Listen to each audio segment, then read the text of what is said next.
아까 제가 말씀드렸듯이 이 나귀가 예수님을 태우고 이 예루살렘에 입성했던 나귀가 예수님 때문에 덩달아 사람들의 환대를 받았던 것처럼 제가 환영을 받아서 제가 당나귀 얘기 잠깐만 하고 넘어가겠습니다. 제 설교 말씀을 당나귀 말씀으로 열어볼까 합니다. 이 예수님을 등에 태우고 예루살렘으로 입성했던 이 나귀는 그날 그의 생애에서 최고로 황홀하고 기가 막혔던 영광을 경험한 것입니다. 이 나귀는 그전에 그런 영광을 경험한 적이 없었어요. 모든 사람들이 자신에게 열광하고 참 정말이지 그날 밤 잠을 이루지 못할 지경이었어요. 어쨌든 그 다음날 전날의 여흥을 여전히 되새김질하면서 이 어린 나귀는 월요일 아침 일찍 잠이 깨었습니다. 그에게 이전에는 결코 이와 같은 기쁨과 감격이 흘러넘쳤고 자신이 자랑스러웠던 적이 없었어요. 그래서 아침을 대충 먹고는 다시 마을로 걸어 들어가서는 운물 곁에 있는 사람들을 만나게 되었습니다. 그러고는 생각하기를 저 사람들에게 내 모습을 다시 한번 보여줘야지 하면서 이 나귀가 엉덩이를 설레 흔들면서 그들 옆으로 지나갔어요. 하지만 그들은 그를 알아보지 못했고 그저 그들의 물만 기를 뿐 그에게 어떤 주의도 기르지 않았습니다. 너희들의 겉옷을 벗어 던져 깔아! 라고 심술궂게 이 나귀가 말했지만 너희들 내가 누군지 몰라?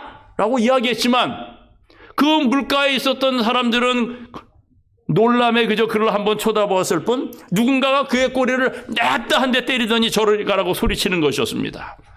그저 이 나귀는 이런 바보 같은 이방인들 같으니라고 하고는 혼자 중얼거리면서 그러면 좋은 사람들이 있는 시장으로 한번 가봐야지. 시장에 있는 사람들은 나를 알아볼 거야. 나를 기억할 거야. 하면서 시장으로 갔어요. 하지만 똑같은 일이 벌어졌습니다. 그가 어제 걸었던 시장 앞에 똑같은 큰 거리를 뽐내면서 지나갔지만 아무도 그 나귀에게 주의를 기울이지 않았어요. 종려나무 가지들 어디 있어? 너희들이 어저께 종려나무 가지들을 나에게 꺾어서 던졌잖아 하고 이 나귀가 외쳤습니다. 아무도 알아주지 못했어요. 마음이 깊이 상하고 혼란스러운 채 그 어린 나귀는 어미 나귀가 있는 집으로 돌아왔습니다. 그러자 그 어미가 부드럽게 이야기하기를 어리석은 얘야, 그분이 없이는 너는 그저 평범한 나귀 한 마리라는 것을 몰랐니?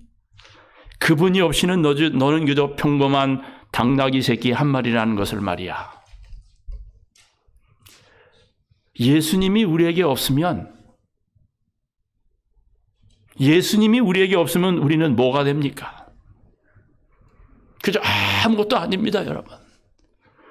우리에게 영생의 소망을 주신 그 예수님이 우리의 마음에 우리의 삶의 주인으로 지금 안 계시면 우리의 소망도, 우리의 사랑함도, 우리의 기쁨도, 우리의 삶도 아무것도 아닌 것입니다. 예수님이 안 계시면 우리는 진짜 불쌍한 사람입니다. 아무리 일을 열심히 해서 물질적으로 풍요하게 살면 뭐합니까? 마음이 허전한데요. 물질이 점점 더 높아지면 높아질수록, 물질을 소유하고 있는 사람들이 물질의 소유가 더 높아지면 높아질수록 그 마음의 허전함의 도가 더 높아진다는 것이 연구 결과로 나왔어요. 그러니까는 물질이 많아지고 풍족해지는 사람들이 다 한결같이 뭐에 빠져요? 마약에 빠지고 허전함을 메꿀 길이 없어서 그런 거예요. 아무리 돈이 많으면 뭐합니까? 그것이 우리에게 참된 행복을 가져다 줍니까? 그리고 쓸데가 없는데, 여러분, 이 코로나 바이러스가 우리에게 가져온 이상한 노말이 그것이 아니었어요? 이 코로나 바이러스가 한창일 때는요, 정부에서 돈을 엄청나게 줬잖아요. 풀었잖아요. 그런데 쓸데가 없는 겁니다. 왜요? 상점들이 다 문을 닫았거든. 몰들이 다 문을 닫았거든. 차가 있어도 갈 데가 없었던 시대가 코로나가 번성했던 시대 아닙니까? 예수님만이 우리를 살맛나게 만드시는 분이에요. 그분이 나귀의 등에 업히셨듯이 우리 등에 업혀 계시든지 아니면 우리가 그분의 등에 업혀 있든지 그것은 전혀 문제가 되지 않는 것입니다. 문제는 우리에게 예수님이 진정으로 우리의 삶의 주인으로 우리의 마음속에 계시느냐인 것입니다. 예수님께서 여러분의 마음속에 계시지요? 그래서 그분께 예배하고 경배하기 위해서 이곳에 모이신 것이 아닙니까? 말씀 보겠습니다. 오늘 말씀 로마서 15장 4절입니다. 우리 다 같이 한번 읽어볼까요? 무엇이든지 전에 기록한 바는 시작. 무엇이든지 전에 기록한 바는 우리의 교훈을 위하여 기록된 것이니 우리로 하여금 인내로 또는 성경의 안위로 소망을 가지게 하려 함이니라 라고 했습니다. 여러분, 성경을 읽으시다 보면 정말 지루하기 짝이 없는 몇몇 성경장들을 접하시게 될 겁니다. 어디에서 보통 여러분 성경 통독을 멈추십니까? 보통 레위기, 구약부터 시작하신 분들은 레위기, 그리고 또 신약에서 시작하신 분들은 많은 분들이 이야기하시는 누가복음, 특별히 3장에 예수님 족보 나올 때에, 예? 그리고 성경을 읽는데 전혀 기억이 하나 나지 않는 부분들이, 특별히 이름들이 장황하게 기록되어 있는 성경짤들이 이 몇몇 장들이 있는데, 마태복음 1장, 누가복음 3장, 그리고 역대상은 1장에서부터 9장까지 그저 지루하기 짝이 없는 이름들로 나열되어 있는 장이 바로 그 책이에요. 그런데 오늘 우리가 읽어본 저 말씀에 준해서 보면 그 이름들 속에서도 우리가 영적인 의미를 찾을 수 있습니까? 여러분, 로마서 16장을 살펴보시면 이 장도 지루하리만큼 장황하게 이름들이 기록되어 있는 장이에요. 그 기독교의 정수라고 하는 이 로마서도 맨 마지막 16장에는 사도 바울이 그의 사역을 도왔던, 그의 사역과 함께하였던 사람들을 장황하게 한 장 전체에 걸쳐서 이야기를 하고 있는 것입니다.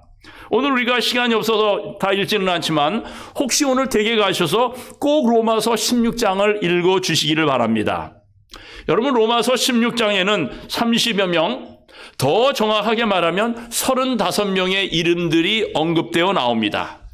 그중 26명은 로마 교회의 성도들이었고 나머지 9명은 고린도 교회의 성도들이었습니다. 이들의 이름들 속에서 우리가 오늘 얻을 수 있는 영적인 교훈, 특히 복음의 이야기가 들어있는 것입니다. 그래서 오늘 말씀의 제목은 사도 바울의 후견인 복음 이야기입니다. 이들은 모두 사도 바울의 영적 후견인들, 즉 사도 바울로 하여금 성공적으로 사역할 수 있도록 만든 절대적인 숨은 공로자들이었던 것입니다. 우리 사랑하는 제 후배 장기승 목사님이 이제 로드미드에 와서 정말 새로운 마음으로 신나게 사역을 하는데, 오늘 제가 여러분들에게 드리는 이 말씀 속에 그 어떤 인물 속에서 한번 여러분의 모습을 한번 찾아보시기를 바랍니다. 그래서 여러분이 특별히 우리 장기승 목사님을 이 나성의 사도 바울로 만들어 주시기를 바랍니다. 로마서는 누가 기록한 서신입니까? 예, 사도 바울입니다. 우리는 사도 바울하면 매우 강인하고 완벽하고 예수만을 위해 사는 외골 인생이라는 느낌을 받습니다. 수백 명이 달려들어도 이룰 수 없는 일을 혼자 감당하는 예수님의 슈퍼스타. 그 사람이 바로 바울 사도예요. 아시아와 유럽을 돌아다니면서 교회가 없는 곳에는 교회를 세우고 마귀가 지배하는 곳에는 십자가의 깃발을 꽂고 돌아오는 하나님이 쓰시는 위대한 영웅이라는 인생을 짓게 갔습니다. 그리고 우리는 평범한 사람들이 도저히 넘보지 못할 정도의 대단한 능력의 소유자, 교회의 해결사라는 인상에 어떤 때는 믿음의 주눅이 들기도 합니다. 하지만 오늘 우리가 살펴보는 로마서 16장의 말씀은 이런 선입관을 다 깨버립니다. 사도 바울이 그렇게 많은 일들을 이룰 수 있었던 것은 자기 혼자 열심히 뛰어다녀서가 아니라 수많은 믿음의 동역자들이 있었기 때문이라는 사실을 알게 됩니다. 이 동역자 중에는 남자가 있었어요. 여자도 있었습니다. 여성의 이름이 장엄하치 9명이나 등장합니다. 젊은이도 있었어요. 오늘처럼 이렇게 나이 지긋하신 연세드신 늙은 분도 교우님도 있었어요. 또 결혼 안 한 싱글도 있었고요. 부부도 있었고요. 유식한 사람도 있었고 무식한 사람도 있었습니다. 귀족도 있었습니다. 노예도 있었습니다. 그러나 다 함께 더없이 소중한 교회의 일꾼들이었고, 이런 사람들이 다 사도 바울을 도와서 위대한 사도 중의 사도 바울이 탄생하게 만든 사람들이었던 것입니다. 우리는 이들이 어떻게 사도 바울을 도와서 사도 바울 되게 만들었고, 또한 교회의 참다운 일꾼이라는 인정을 받게 되었고, 참된 교회의 일꾼은 누구였는가 하는 질문에 대한 답을 본문을 통해 얻고자 합니다. 먼저 그들은 교회의 일꾼이기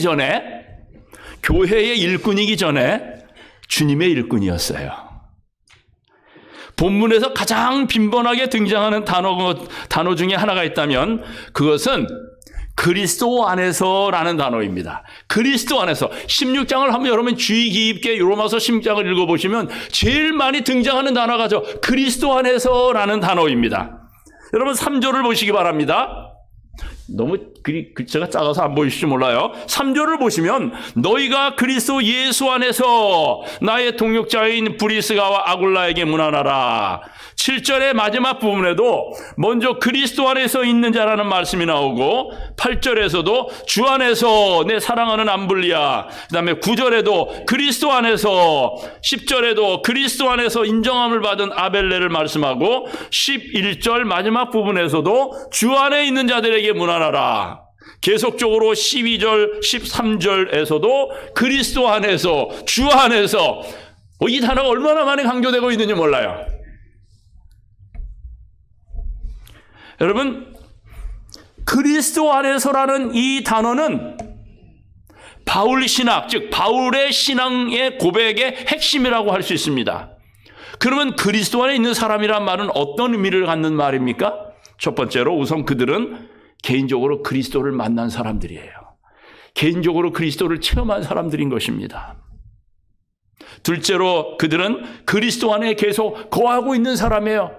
한번 예수님을 한번 만난 경험, 그냥 그 짜릿하고 엄청난 회심의 경험을 갖고 있지만은 그게 먼 옛날의 경험이 아니라 그 경험을 바탕으로 해서 끝없이 오늘 나의 삶에 역사하시는 그리스도의 은혜 가운데 거하기 위하여 계속 노력하고 애쓰는 사람이 그리스도 안에 있는 사람들이라는 의미인 것입니다.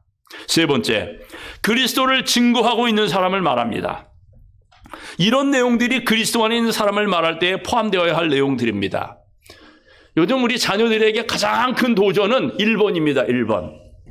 특별히 모태신앙을 하고 우리 부모를 통해서 이 교회에 특별하게 이제 몸담고 있는 우리 자녀들에게 가장 큰 숙제가 뭐냐면은 얘네들이 자기 자신의 하나님을 만나게 하는 일입니다. 얘네들은 부모님의 하나님을 믿지 내 자신의 하나님은 아직 믿지 못하는 자녀들이 너무나도 많아요. 그래서 속상하게 어떤 일이 벌어지는 거예요? 어제 제가 설교했던 것처럼 대마의 이야기 같은 이야기들이 존재하는 것입니다. 유혹이 밀려오고, 그죠?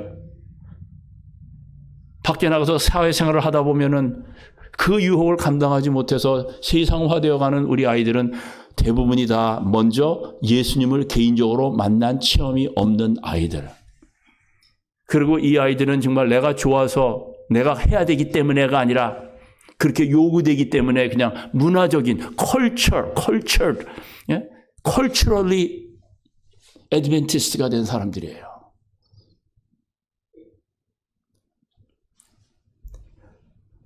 만약 어떤 사람이 그리스도를 만나지 못하고 교회 일꾼이 된다면 우리 중에 많이 있을 수 있어요. 어떤 사람이 그리스도를 진정으로 만나지 못하고 교회의 일꾼이 된다면 그는 교회에서 대접이나 받고 어떤 계급을 갖는 것으로 착각하는 교권주의자로 전락할 가능성이 많이 있습니다. 초대교회의 바울 주변에 있던 일꾼들은 그리스도를 만난 경험을 하고 또 계속해서 그리스도 안에 거하려고 애쓸 뿐만 아니라 그를 따르고 증거하던 일꾼들이었어요. 그들은 진정 주님의 일꾼들이었던 것입니다. 3절에 보시면은 누가 등장합니까? 브리스길라와 아굴라 부부가 등장합니다. 누가 남편이고 누가 부인입니까? 브리스길라가 남편입니까? 아굴라가 남편입니까? 누가 어떤 분, 야 이거 헷갈린다 이거 이렇게 물어보니까 이거 여러분 아굴라가 남편입니까? 브리스길라가 남편입니까?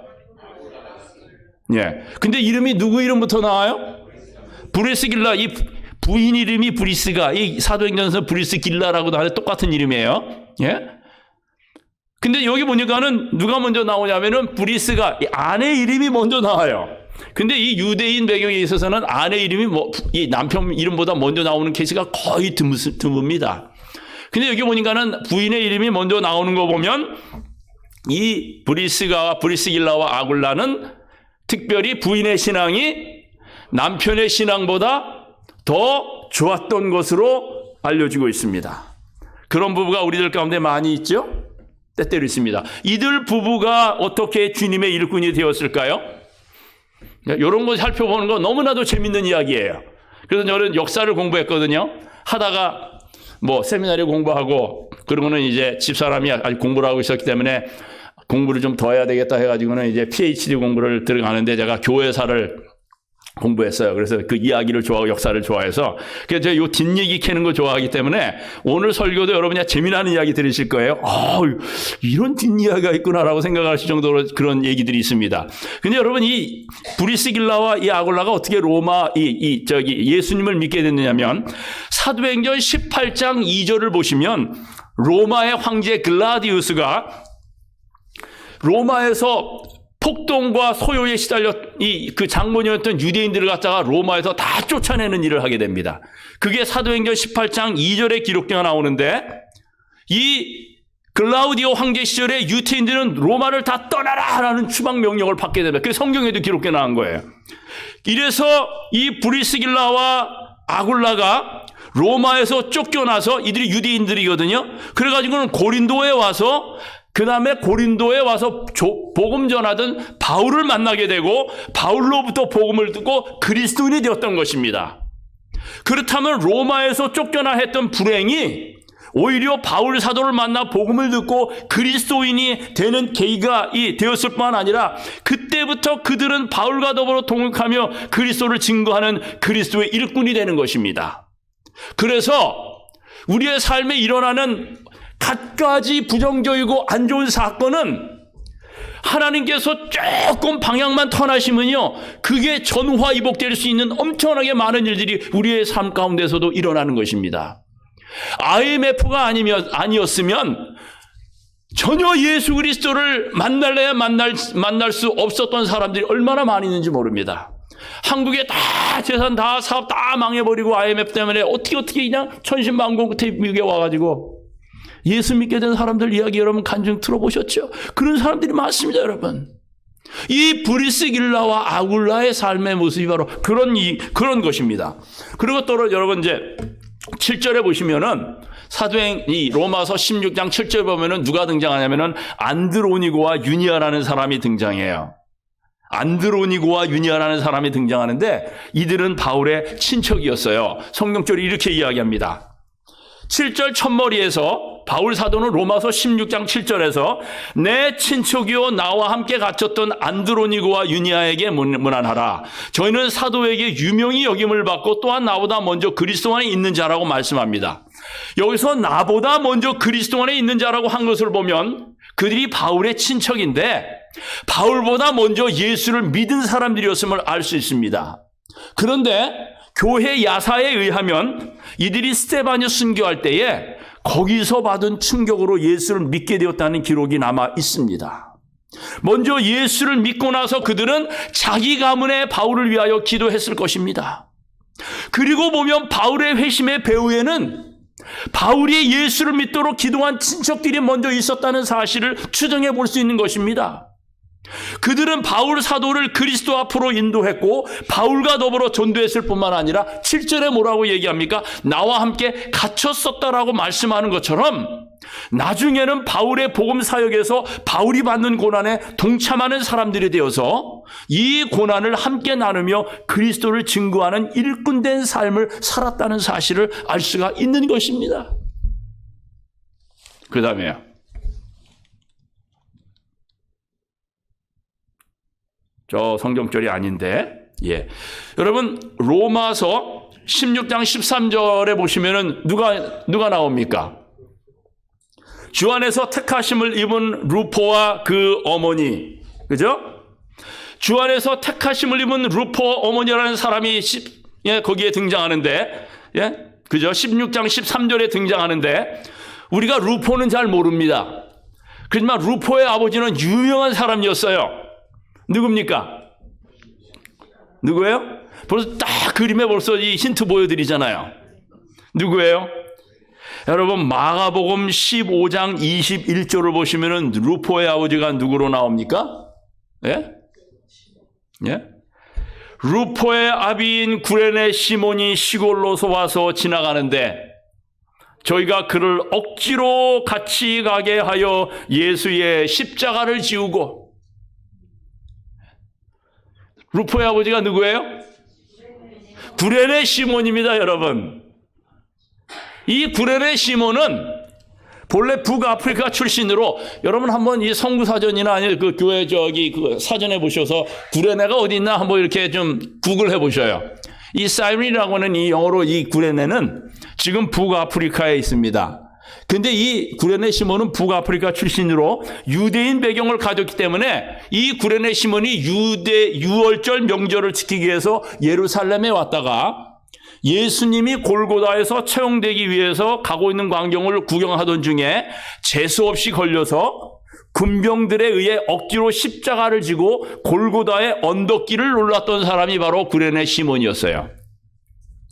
그러나 억지로 십자가를 지고 올라가면서 자기 곁에 따라오는 예수님을 자세히 관찰할 기회가 있었던 그는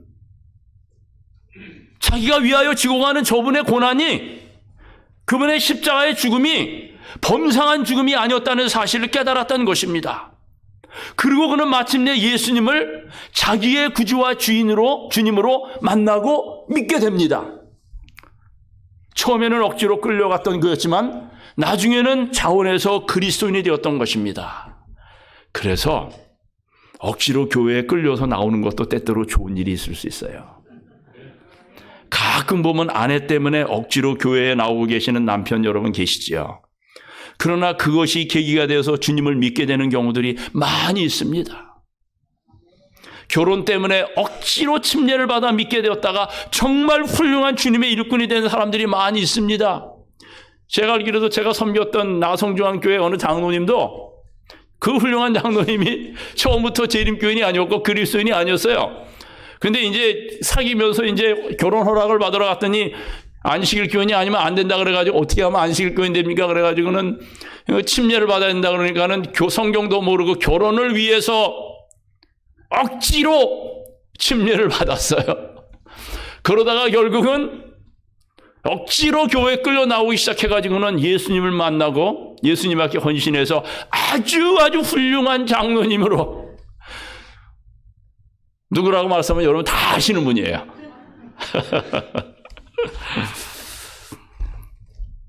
그러나 구레네 시몬은 자기가 예수를 믿었을 뿐만 아니라 그 아들에게도 영향을 끼쳐서 그 아들 역시 예수를 믿게 됩니다.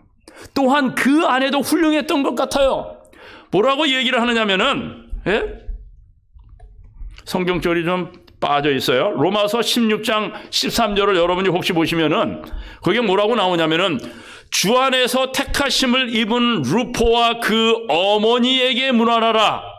그 어머니는 곧 뭐라고요? 내 어머니라 라고 이야기를 합니다. 네? 루포의 어머니는 구레네 시몬의 아내입니다. 네? 이 바울 사도는 루포의 어머니, 곧 내 어머니라고 고백하고 있어요. 우리는 이 말을 통해 구레네 시몬의 아내가 나중에 바울의 사역에 많은 도움을 주었다는 것을 짐작해 보게 됩니다. 온 가족이 주님을 만나고 주님을 믿고 주 안에서 살아가면서 주님을 증거하는 아름다운 모습들을 볼 수 있습니다.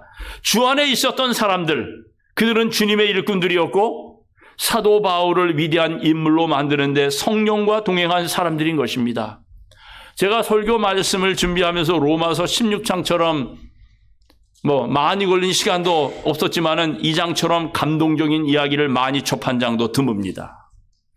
여기 명단에 보면 로마의 귀족들도 많이 등장합니다. 여기 보니까는 누가 나와요? 아리스토블로가 나옵니다. 10절에 보면 아리스토블로가 등장하고 11절에는 나기수가 등장하고 15절에는 네레오라는 사람이 등장합니다. 이다 성경에 사도 바울이 언급한 사람들의 이 명단이에요. 이들에게는 공통점이 있는데 이들은 다 로마의 귀족들이었습니다. 아리스토블로스는 헤롯 대왕의 손자로서 그 당시에 로마에 거주하고 있었습니다. 나기스는 클라우디오라고 하는 유명한 로마 황제의 개인적인 비서였어요. 네레오는 네로 황제 시절에 그 황제의 바로 아래에서 막강한 권력을 잡고 있었던 플레비우스 클레멘스라는 집정관의 비서 역할을 맡고 있었던 사람이 바로 저 네레오라는 사람이었습니다. 이들은 모두 로마의 귀족이었다는 공통점이 있었을 뿐만 아니라 동시에 기독교가 잔인하게 핍박을 받던 시대에 살면서 그 어려웠던 시대에 귀족으로서 로마의 귀족으로 예수를 믿었던 사람들이에요. 위험한 시대에 살면서 위험을 무릅쓰고 그리스도인이 되었던 사람들이었던 것입니다. 특별히 저 맨 오른쪽에 기록되어 있는 그 사람 상인데 이 네레오 같은 사람의 얘기는 로마의 역사에 여기저기 흩어져 있어서 이 사람에 대해서는 많은 일화를 수집할 수가 있습니다, 여러분. 여러분,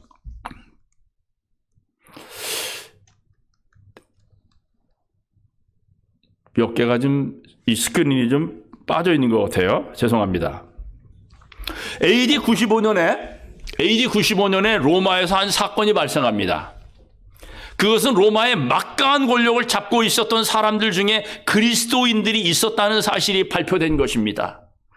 그때 유명한 황제가 누구냐면은 사도 요한을 예수 믿는다고 하는 것 때문에 끓는 기름가마에 튀겨서 죽이려고 했던 그 황제 누구요? 도미시아누스 황제예요. 도미시아누스 황제가 통치하고 있었던 그 시대에 그리스도인들을 가혹하게 핍박하는 명령을 내리고 많은 그리스도인들을 잡아놓고 있었던 그 해에 황제의 바로 밑에 있었던 집정관이었던 플레비우스 클레멘스가 그리스도인이었다는 사실이 발표되자 온 로마가 발칵 뒤집히게 된 겁니다. 이 클레멘스의 비서가 바로 저기 보이는 네레오라고 하는 사람인데, 그런데 이 플레비우스 클레멘스의 아버지도 아주 유명한 사람이었어요. 그 아버지의 이름은 플레비우스 사비누스인데 AD 64년에 로마의 네로 황제가 로마에 불을 질러 놓고는 그 책임을 누구에게 뒤집어 씌웁니까? 그리스도인들에게 뒤집어 씌워요. 그 이유는 그리스도인들이 설교할 때에 이 세상이 재림할 때 불로 멸망한다는 설교를 한 것 때문에 이 로마를 특별히 네로 황제가 새로운 로마를 건설하기 위해서 구 로마를 갖다가 완전히 다 불을 질러버렸잖아요. 폭도들이 몰려오고 비난이 몰려오자 그 모든 것을 이 유대인들에게 완전히 희생양을 만들어가지고 그리스도인들이 그렇게 했다라고 하는 그 누명을 씌워가지고는 그 그리스도인들을 핍박하는 그 자리에 그 일을 맡은 총책임자가 바로 플레비우스 클레멘스의 아버지였던 플레비우스 사비누스였던 것입니다. 바로 그의 아들이 그리스도인이 되었다는 것은 깜짝 놀랄 만한 사실이 아닐 수 없었어요. 그것이 어떻게 가능했을까요? 한 교회 야사에 의하면 원형 경기장에서 야생동물들에게 던져져 갈갈이 찢기는 순간에도, 화영시계에서 불타올라 하늘을 향해 연기로 끌어오르는 순간에도 찬양을 멈추지 않았던 그리스도인들의 모습에서 그 최고 책임자의 아들이었던 클레멘스가 충격을 받았다는 것입니다. 그리스도는 구세주여 주님이라고 담대하게 증거하는 그들의 모습을 바라보며 무엇이 이 사람들로 하여금 이 죽음의 경기장에서 찬양할 수 있게 만들었을까를 고민하다가 그는 비밀리에 그리스도인과 접촉해서 복음을 듣고 그리스도인이 됩니다. 이것이 가능하도록 뒤에서 그 역할을 했던 사람이 바로 저 네레오였던 것입니다. 감동적인 이야기 아닙니까? 이들은 한결같이 우리보다 훨씬 믿기 힘든 어려운 상황 속에서 부활하신 그리스도를 믿고 개인의 구세주로 영접하고 주님으로 만난 사람들이에요. 그리고 그리스도 안에 살아가면서 그리스도를 증거하는 사람들, 그리고 그리스도를 증거했던 사도 바울과 같은 사람, 이런 사람이 있었기 때문에 사도 바울이 3차 선교여행 마치고 결국은 어디로 돌아갔어요? 붙잡혀가지고는 로마에 들어갔잖아요. 붙잡혀가지고는 로마에 도착해가지고는 어떤 일이 벌어졌어요? 셋집에 살면서 복음을 전하는 일을 했잖아요. 그렇게 할 수 있었던 배경이 바로 저런 사람들이 로마의 궁정에서 있었기 때문인 것입니다. 이제 이해가 되시죠? 로마서 16장에 등장하는 인물들은 모두가 다 그런 일꾼들이었어요. 특별히 그들은 하나님께서 쓰임을 받는 사람들이 마음껏 자유롭고 영광스럽고 그리고 멋지게 일할 수 있도록 그들을 돕는 동시에 또한 함께 동역하는 사역자들이었다는 공통점을 갖고 있는 것입니다. 여러분 16장 1절에 보면은 누가 나옵니까? 우리가 너무나도 잘 아는 어느 집사님? 피비 집사님. 피비 영어로 피비, 우리말로 베베 집사님이 등장하는데 여기 1절에 보시면은 내가 겐그레아 교회 일꾼으로 있는 우리 자매 베베를 너에게 청구하노니, 여러분 이 겐그레아는 고린도라는 도시에서 9마일쯤 떨어진 항구 도시였어요. 베베는 거기에 있다가 고린도에 와서 바울을 만납니다. 그리고 바울로부터 편지를 전해달라는 부탁을 받습니다. 바로 우리가 기독교 신앙의 진수로 알고 공부하고 있는 이 로마서라는 이 편지를 가지고 겐그리아에서 고린도를 거쳐 그 험한 물길 육로를 통해서 로마까지 달려왔던 사람이 바로 이 베베라는 자매였어요. 바울은 베베를 그가 친히 추천하는 일꾼이라고 로마 교회에게 편지를 씁니다. 그리고 이 자매에 대해서 소개하기를 그는 뭐라고 얘기합니까? 여러 사람과 나의 보호자가 되었습니다라고 2절에 이야기합니다.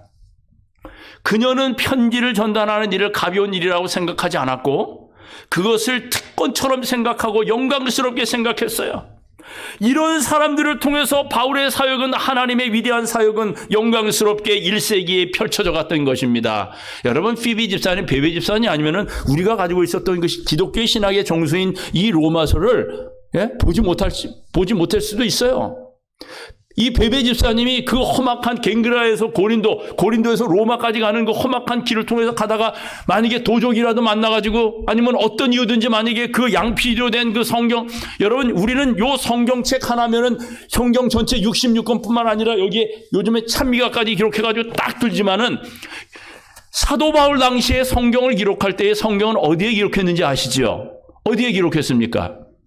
양피지, 양가죽에 기록했습니다. 근데 여러분 로마서 1장부터 16장까지 양이 많잖아요.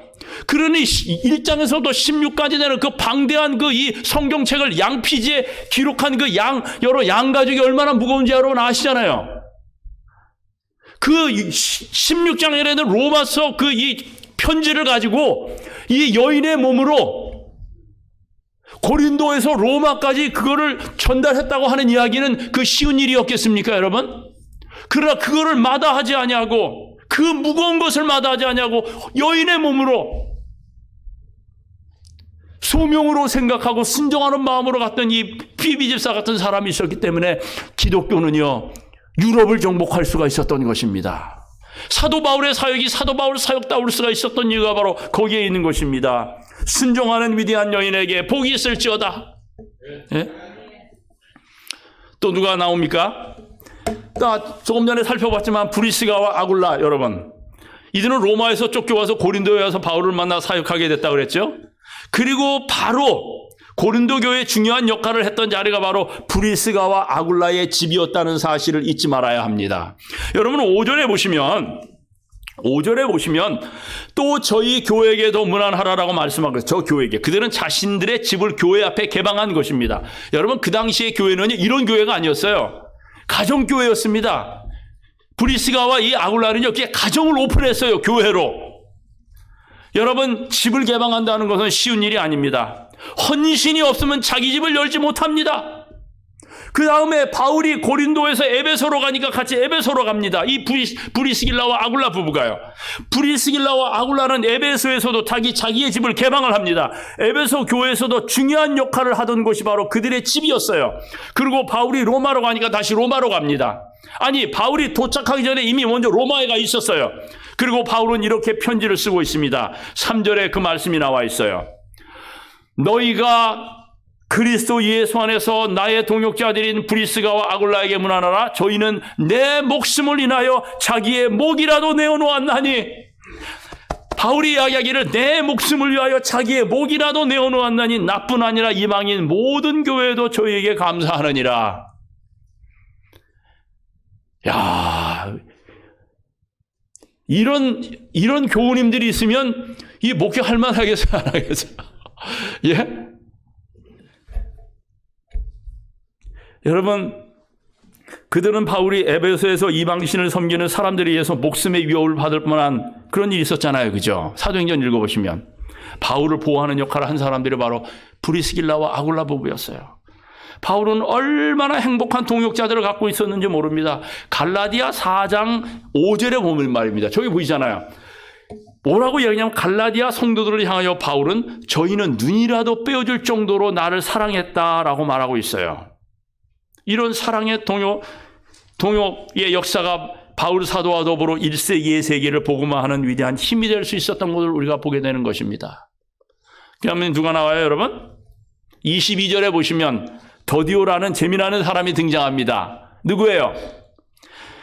뭐라고 기록하느냐면 22절에 보시면 이 편지를 대서하는 나 더디오도 주 안에서 너에게 문안하느니라. 지금 이 누구 서신이에요, 이거?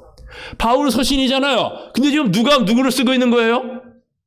더디오가 딱 바울이 기록하는 거기에 딱 껴가지고는 지도 이 편지를 대신 써주고 있는 나 더디오도 주 안에서 너에게 문안하느니라. 사실은 이 바울 서신 로마서는 어떻게 써진 거예요? 바울이 성령의 영감에 의하여 이렇게 딱 불러주면 그 옆에 있던 더디오라고 하는 사람이 그걸 받아서 적은 거예요. 그래서 더디오입니다. 근데 여러분 더디오라는 말의 이름은 더디오라는 이름의 의미는 뭐가 있는지 아세요? 더디오라는 말의 의미는 셋째라는 뜻입니다. 셋째. 이름의 의미가 셋째예요. 이름이 어떻게 셋째가 될 수 있을까요? 그 당시 로마 사회의 노예들은 이름을 박탈당했습니다. 어떤 귀족이 노예를 여러 사람 고용하게 되면 이름을 부르지 않냐고 첫째 번에 구입하면 첫째야, 둘째 번에 구입하면 둘째야, 넷째라고 부릅니다. 아마 이 더디오는 세 번째 고용된 사줬던 그 노예였던 것 같아요. 여러분, 그리고 그 다음 절에 보시면은 누구라는 사람이 나오냐면 구아도라는 사람이 나오는데 16장에 구아도라는 말은 넷째라는 뜻입니다. 아주 흥미있는 이름들이에요. 그러나 노예였지만 지성이 있고 똑똑한 노예였을 거예요. 그런데 그가 예수를 믿고 바울의 사역에 중대한 도움을 제공합니다. 22절에 보시면 이 편지를 더디오가 대서했다고 말하고 있는 것이에요. 여러분, 그러나 만약 더디오가 이렇게 더디게 반응했다면 어떻게 될까요? 아니, 내가 편지나 불러주는 대로 쓰는 사람입니까? 만약 베베가 아니, 내가 편지나 갖고 왔다 갔다 하려고 집사가 된 줄 아십니까? 이랬다면 로마서가 있겠어요? 없었겠어요? 우리한테. 더디오는 더디게 반응하지 않았습니다. 그들에게 맡겨진 일을 작은 일로 여기지 않았어요. 바로 이러한 사역들을 통해서 위대한 복음의 사역이 1세기 안에 전개됐고 위대한 사도 바울이 존재하게 되었다는 말인 것입니다, 여러분. 근데 초대교회 때도 그러나 위기가 있었어요. 어려운 위기가 있었습니다. 로마서 16장 끝부분을 읽어보시면 그 위기에 대해서 이야기를 합니다. 뭐라고 얘기하냐면 형제들아 내가 너희를 권하노니 너희 고운을 것으로 분쟁을 일으키고 거치게 하는 자들을 살피고 저희에게서 떠나라. 이 같은 자들은 우리 주 그리스도를 섬기지 아니하고 다만 자기의 배만 섬기나니 공교하고 아첨하는 말로 순진한 마음을 미혹하느니라. 로마 교회의 분쟁을 야기시키는 사람들이 있었어요. 그리고 19절에 보시면은 뭐라고 나옵니까?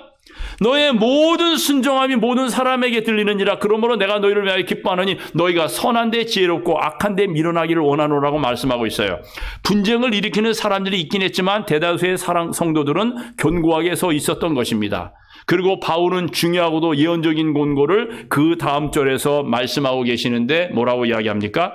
평강에 하나님께서 속히 사탄을 너희 발 아래서 상하게 하시리라.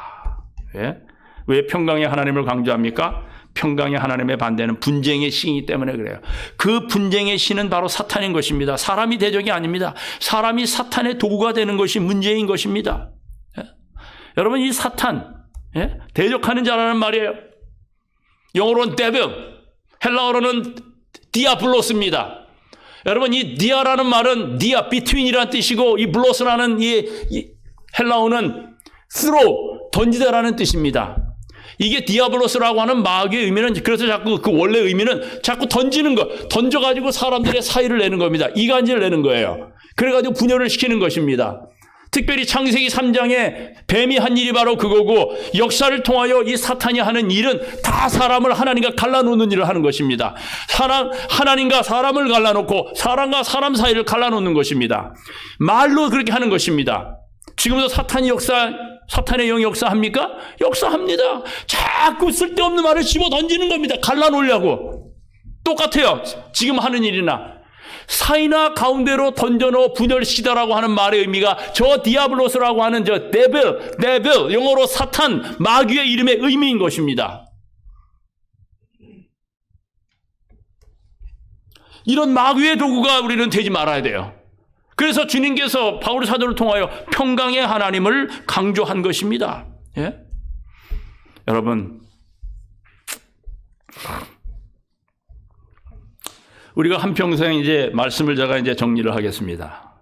우리가 한평생 주님께 봉사하다가 세상을 떠날 때에 교회가 여러분의 묘비 위에다가 묘비문을 새긴다면 어떻게 새겨주기를 원하십니까? 우리 한국 사람의 묘지명은 별로 재미가 없어요. 그냥 뭐 어디에서 태어나서 어디에서 죽다, 아무아무개 사장, 아무아무개 박사. 뭐 우리 교우님들은 고 성도, 뭐 고 집사, 뭐 아무아무개 잠들다, 집사 아무아무개 장로 아무아무개 목사 아무아무개 이렇게 쓰여져 있습니다. 근데 미국 사람들의 묘지에 가면 가끔 재미나는 묘비명이 많이 있는 것을 알 수 있어요.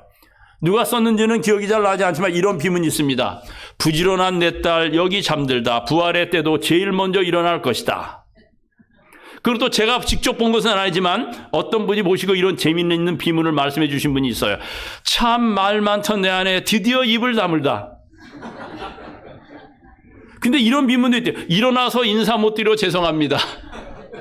아버지가 세상을 떠나자 아들이 어머니에게 여쭈었답니다.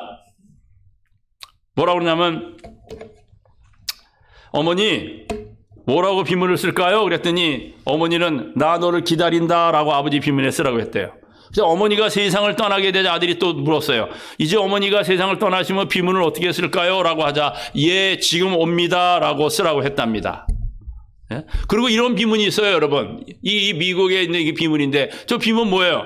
어떻게 돼 있어요, 저거? 예? A, B, C, D, E, F, G, H, I, J, K, L, M, N, O, P.